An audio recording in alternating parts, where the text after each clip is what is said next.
दिल्ली के पूर्व उप मुख्यमंत्री मनीष सिसोदिया कथित शराब नीति मामले में पिछले 16 महीनों से जेल में बंद हैं। उन्हें जमानत कब मिलेगी ये कोर्ट तय करेगा और इसी को लेकर 16 जुलाई को सुप्रीम कोर्ट में सुनवाई हुई। सुनवाई के दौरान तमाम दलीलों के बीच सुप्रीम कोर्ट ने ईडी और सीबीआई को नोटिस जारी किया है। ये नोटिस आखिर जारी क्यों किया गया और इसमें क्या कहा गया, इसके बारे में आपको विस्तार से बताएंगे, लेकिन पहले एक बार ये जान लेते हैं कि कोर्ट रूम में मनीष सिसोदिया की जमानत याचिका पर सुनवाई के दौरान क्या क्या हुआ। सुप्रीम कोर्ट में 16 जुलाई को justice BR Gavai, justice Sanjay Karol और जस्टिस KV विश्वनाथन की पीठ के सामने मनीष सिसोदिया ने अपनी पहले की जमानत अर्जी को रिवाइव करने की मांग की। इस मामले को लेकर मनीष सिसोदिया के वकील विवेक जैन कोर्ट के सामने पेश हुए। उन्होंने सुनवाई के दौरान दलील देते हुए कहा कि वो पिछले 16 महीनों से जेल में बंद हैं और ट्रायल उसी स्टेज में है जैसा अक्टूबर 2023 में था, जब सुप्रीम कोर्ट ने कहा था कि अगर ट्रायल में देरी होती है तो दोबारा कोर्ट का रुख कर सकते हैं। अब जब ट्रायल में कोई प्रगति नहीं हुई है तो कृपया मेरे मुवक्किल मनीष सिसोदिया की जमानत पर विचार करें।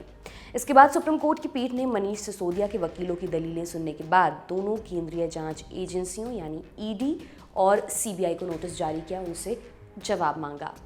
अब इस पूरे मामले की सुनवाई 29 जुलाई को होगी।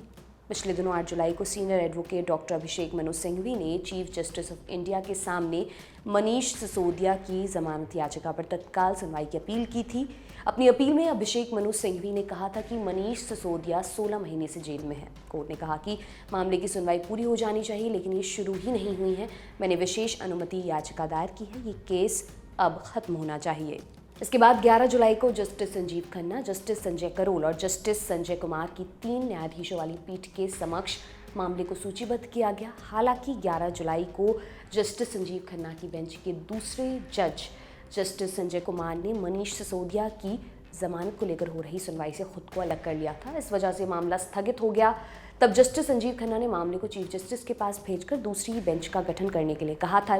फिर चीफ जस्टिस DY चंद्रचूड़ ने दिल्ली के पूर्व डिप्टी CM मनीष सिसोदिया की जमानत पर सुनवाई के लिए justice BR Gavai, justice Sanjay Karol और जस्टिस KV विश्वनाथन की पीठ गठित की, जिसने 16 जुलाई को मनीष सिसोदिया की जमानत याचिका पर सुनवाई करते हुए ईडी और सीबीआई को नोटिस जारी किया। इस मामले में मनीष सिसोदिया के सहयोगी और आप सांसद संजय सिंह को भी गिरफ्तार किया गया था। हालांकि उन्हें इस साल की शुरुआत में जमानत मिल गई थी। वहीं दिल्ली के CM अरविंद केजरीवाल को भी 1 मार्च को गिरफ्तार किया गया था, जिसके बाद केजरीवाल को ईडी केस में अंतरिम जमानत तो मिल गई है, लेकिन सीबीआई से जुड़े मामले में बेल ना मिलने की वजह से वो अभी भी जेल में हैं।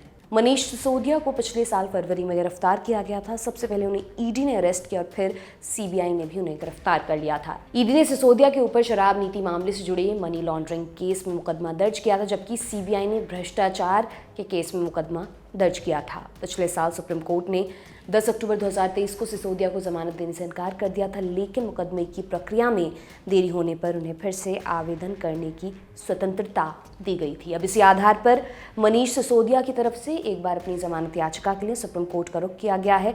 अब देखना होगा कि 29 जुलाई को जब इस मामले की अगली सुनवाई होगी तो ईडी और सीबीआई की तरफ से क्या दलीलें दी जाती हैं। इस मामले से जुड़ी जो भी अपडेट होगी हम आप तक पहुंचाते रहेंगे। ये तमाम जानकारी आपके लिए लेकर आई हैं हमारी साथी सुप्रिया। मैं हूं दिव्यांशी सुमराव। आप देखते रहिए दी लल्लन टॉप। बहुत बहुत शुक्रिया।